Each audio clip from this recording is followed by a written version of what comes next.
আসসালামু আলাইকুম রহমতুল্লাহ। স্ক্রিনে আপনারা দেখতে পাচ্ছেন ঢাকা সায়েন্স ল্যাবে, সেখানে ঢাকা সিটি কলেজ এবং ঢাকা কলেজের মধ্যে ব্যাপক সংঘর্ষ। আসলে ছাত্রদের কাছ থেকে আমরা এটা কখনো আশা করি না। 5ই আগস্ট ছাত্র জনতার বিপ্লবের মাধ্যমে স্বাধীন বাংলাদেশে এভাবে ছাত্রদের মধ্যে নিজেদের মধ্যে মারামারি হবে, এতে কিন্তু আওয়ামী লীগ হাসাহাসি করবে, ছাত্রলীগও হাসাহাসি করবে এবং ছাত্রলীগের লোকজনের মধ্যে ঢুকে দুই গ্রুপের মধ্যে সংঘর্ষটা তীব্র থেকে তীব্র আকার ধারণ করতে তারা সহযোগিতা করবে। ঠিক আছে, তো এই কাজটা সুযোগটা আপনারা করে দিচ্ছেন, এই সুযোগটা আপনারা করে দিচ্ছেন। এখানে আমি সেনাবাহিনী এবং পুলিশকে বলতে চাই, এখানে আপনারা কঠোর অবস্থানে যান, এখানে কঠোর অবস্থানে যান, শোয়াই ফেলান, কোনো সমস্যা নাই, লাঠিচার্জ করেন, শোয়াই ফেলান, কোনো সমস্যা নাই। দেশের জনগণ বলেন, ছাত্র জনতা বলেন, অন্য অন্য ছাত্র জনতা বলেন, কেউই এই যে দুই কলেজের শিক্ষার্থীদেরকে সাপোর্ট করবে না। আপনারা শোয়াই ফেলান। এই যে যানবাহনের নিরাপত্তার জন্য এবং যানজট এড়াইতে তারা যে এই যে গ্যাঞ্জাম ফাসাদ সৃষ্টি করতেছে, ধাওয়া পাল্টা ধাওয়া এগুলো করতেছে, এতে জনগণের জানমাল নিরাপত্তার জন্য আপনারা যা খুশি তাই করেন, এতে দেশের জনগণ, রাজনৈতিক দল সবাই আপনাদেরকে সমর্থন করবে। কিন্তু এই সংঘর্ষগুলো কেন হচ্ছে, এর পিছনে কারা দায়ী, কারা উস্কানি দিচ্ছে, এগুলো একটু তদন্ত করে খুঁজে বের করতে হবে, তাদেরকে আইনের আওতায় আনতে হবে। প্রিয় দর্শক, ঘটনা ঘটছে কী কারণ আমি একটু বলি আপনাদেরকে। মূলত ঢাকা সিটি কলেজরা ঢাকা কলেজের একটা বাস পুরাই ফেলছে, এরকম একটা অভিযোগ আনার পরে ঢাকা কলেজের লোকজন সায়েন্স ল্যাবে চলে আইছে, একবারে জড়ো হয়ে আসার পরে দুই গ্রুপের মধ্যে সংঘর্ষ লেগে গেছে। আসলে ঢাকা কলেজের কোনো বাস পুরাইছে কিনা এর কোনো প্রমাণ পায় নাই, জাস্ট অভিযোগ আইছে।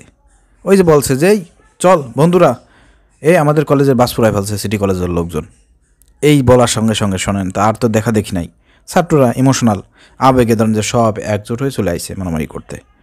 কিন্তু পুরাইছে কি পুরায় নাই এগুলো তদন্ত করা হচ্ছে না, এগুলো কোনো প্রমাণ লাগতেছে না, আসে ধরেন যে মারামারি শুরু করছে। এই মারামারি করে লাভটা কী হচ্ছে বলেন? কয়েকদিন আগে আমরা দেখেছি এই ঢাকা সিটি কলেজ এবং ঢাকা কলেজের মধ্যে মাঝে মাঝে প্রায় একটা সংঘর্ষ লাগে। এটা হচ্ছে পূর্ব শত্রুতার জেরে এই ঘটনাগুলো ঘটতেছে এবং কেউ পিন দিয়ে এই ঘটনাগুলো ঘটাচ্ছে। এর আগে আমরা দেখলাম যে ঢাকা সিটি কলেজের সাইনবোর্ড খুলে নিয়ে এসেছে ঢাকা কলেজের লোকজন। তো তখনকার আমি একটা ভিডিওতে বলেছিলাম যে দেখেন, ঢাকা সিটি কলেজের আপনারা সাইনবোর্ড খুলে নিয়ে এসেছেন, ঢাকা কলেজের লোকজন সুযোগ পাইলে কিন্তু আপনাদেরও কলেজের কিন্তু ঢাকা কলেজের সাইনবোর্ডও কিন্তু সিটি কলেজের লোকজন কিন্তু তুলে নিয়ে আসবে। কারণ এটা সময় সুযোগের ব্যাপার আর কি, সময় পাইলে পরে এই ধরনের কাজ তারা করবে। দেখেন, বলতে না বলতে কিন্তু দেখেন বাস নাকি পুরাই ফেলছে, এই অভিযোগ আনার পরেই কিন্তু দুই দলের মধ্যে সংঘর্ষ সৃষ্টি হয়ে গিয়েছে। তো এখানে আসলে এটা তদন্ত করা দরকার, এই দুই কলেজের মধ্যে একটা বসা দরকার, এক জায়গায় বসে এই সমস্যার সমাধান করা দরকার। দীর্ঘদিন ধরে কিন্তু এই সমস্যাটা তৈরি হয়ে আছে। সমন্বয়ক যারা আছেন, বর্তমান দায়িত্বশীল সমন্বয়ক যারা আছেন, হাসানাত আবদুল্লাহ এবং সাদিস আলম, তাদের নেতৃত্বে আরও যারা আছেন, সবাই আপনারা এই দুই কলেজের মধ্যে একটা মীমাংসা করে দেন। এক জায়গায় বসিয়ে কী ঘটনা ঘটছে, আগে কী ঘটছে, সব কিছু একবারে উপস্থাপনা করে একটা মীমাংসা করে দেন, যাতে নেক্সটে এই ধরনের ঘটনা, এই ধরনের সংঘর্ষ যাতে না ঘটে। দেখেন, এই যে পরিবারের লোকজন, অভিভাবকরা কিন্তু খুবই চিন্তিত, কারণ এই কলেজের পোলাপান এরা হচ্ছে আবেগ নিয়ে চলে। বন্ধু ডাক দিয়েছে, বন্ধুরে মারছে, তার পিছনে চলে গেছে, যায় দেখা গেছে যে সংঘর্ষে আহত হয়ে গেছে, নিহত হয়ে গেছে। অনেক মায়ের বুক খালি হবে, অনেক অভিভাবকরা কিন্তু তাদের সন্তান হারাবে, এতে কিন্তু অভিভাবকরা চিন্তিত। এজন্য সমন্বয়কদের উচিত, যেহেতু তারা এখন দায়িত্বশীল বড় ভাই, তাদেরই উচিত এখন তাদেরকে বসিয়ে সমস্যার সমাধান করা দরকার। ঠিক আছে, আগে পিছে যা হয়েছে না হয়েছে মেল মহব্বত করে দিলে পারে আমার কাছে মনে হচ্ছে যে নেক্সটে আর এই ধরনের কোনো সমস্যা হবে না। এখানে তৃতীয় কোনো পক্ষ আছে, এই ঘটনাগুলো কেন ঘটতেছে, তৃতীয় কোনো পক্ষ আছে এমন একজন ব্যক্তি, সে ঝামেলা করছে আরেকজন ব্যক্তির সঙ্গে, তারা দুইজন এই কলেজের কেউ না, এই কলেজে পড়ে না, কিন্তু তাদের দুইজনের লোক আছে এই কলেজের ছাত্রছাত্রী অথবা তাদের ছেলে অথবা বন্ধুবান্ধব এই কলেজে পড়ালেখা করে। দুই গ্রুপের দুইজন যদি মারামারি করে, দেখা যাচ্ছে তাদের আত্মীয়স্বজন অথবা আত্মীয়স্বজন পরিবারের কাছের লোকজন দুই কলেজে পড়ে, তাদেরকে ফোন দেয় যে আমার অমুক মারছে, এই আমার অমুক কলেজের লোক মারছে, এই যে দুই গ্রুপের লোক চলে আসে। এইখান থেকেই তো সামান্য বিষয় নিয়ে কিন্তু সূত্রপাত ঘটে যায়, এরপরে কিন্তু বড় আকার ধারণ করে। এখানে সেনাবাহিনীরা যারা আছেন মাঠে এবং পুলিশ প্রশাসন আছেন, আপনাদেরকে আমি বলতে চাই, দেশের জনগণ আপনাদের সঙ্গে আছে। এই ধরনের অনাকাঙ্ক্ষিত ঘটনা, এই ধরনের সংঘর্ষ দেশের জনগণ পছন্দ করে না।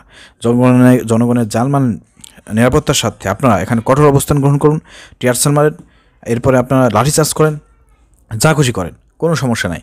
কারণ এগুলো জানমালের ক্ষতি হচ্ছে, যানজট তৈরি করছে, মানুষের জনজীবন দুর্ভিক্ষ হয়ে যাচ্ছে, সমস্যায় পড়ে যাচ্ছে। অতএব এর জন্য আপনারা ব্যবস্থা গ্রহণ করুন। ঠিক আছে, যারা এর সাথে জড়িত আছে তাদেরকে গ্রেপ্তার করে পিছন লাল বানায় ফেলান, আইনের আওতায় নিয়ে আসুন, শাস্তি প্রদান করেন। দেখেন তাহলে এরপরে আর এই ধরনের সমস্যা করার সুযোগ তারা পাবে না। এই যে এটা লজ্জা হওয়া দরকার ছাত্রদেরকে, আপনারা এত কষ্ট করে জীবন দিয়ে এই ফাঁসিবাদ সরকারকে উৎখাত করলেন, তাহলে কি এই মারামারি করার জন্য, এই মারামারি করার জন্য, দুই দলের মধ্যে নিজেদের মধ্যে মারামারি করার জন্য আপনারা এই কাজটা করেছেন?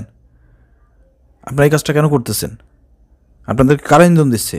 এই ইন্ধনদাতাদেরকে খুঁজে বের করে আইনের আওতায় আনতে পারলে আমার মনে হয় যে এটা সমস্যার সমাধান হবে। এখানে পুলিশ প্রশাসন, গোয়েন্দা বিভাগ, আপনারা এটা ভালো করে তদন্ত করুন, ভালোভাবে এটা দেখুন।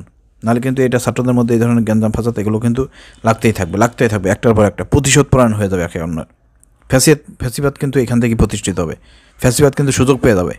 আশা করি বুঝতে পারছেন। আপনাদেরকে বলবো সিটি কলেজ, ঢাকা কলেজ এই ধরনের কার্যকলাপ থেকে আপনারা বিরত থাকুন, সংঘর্ষ থেকে বিরত থাকুন, ধৈর্য ধারণ করুন। দেশকে এগিয়ে নিয়ে যাতে আপনারা দেশের আগামী দিনের ভবিষ্যৎ, আপনার কলেজের শিক্ষার্থী, আপনার পড়ালেখা করে দেশের হাল ধরবেন আপনারা, সেখানে আপনারা এই মারামারি সংঘর্ষে লিপ্ত হয়ে, নিজেদের মধ্যে মারামারি সংঘর্ষে লিপ্ত হয়ে আপনারা কী করতেছেন? হাসিপাত্র হয়ে যাচ্ছেন। আপনাদের তো 2 দিন পরে কেউ দাম দেবে না, আপনাদের যে অর্জন, 24-এর অর্জন কি আপনারা নষ্ট করতে চান? আপনাদেরকে মানুষ যে এত ভালোবাসে, এত দোয়া করে আপনাদের জন্য, সেই অর্জন তো আপনারা নিজেরা নষ্ট করতেছেন, নিজেদের মধ্যে মারামারি কামড়াকামড়ি করে নিজেরা নষ্ট করতেছেন। এটা কি নষ্ট করতে চান আপনারা? যদি নষ্ট করতে না চান, বিপ্লবী চেতনা, বিপ্লবী যে স্পিরিট যদি ধরে রাখতে চান, তাহলে এই নিজেদের মধ্যে মারামারি, গ্যাঞ্জাম ফাসাদ এগুলো বন্ধ করুন। আশা করি বুঝতে পারছেন। ধন্যবাদ। আসসালামু আলাইকুম রহমতুল্লাহ।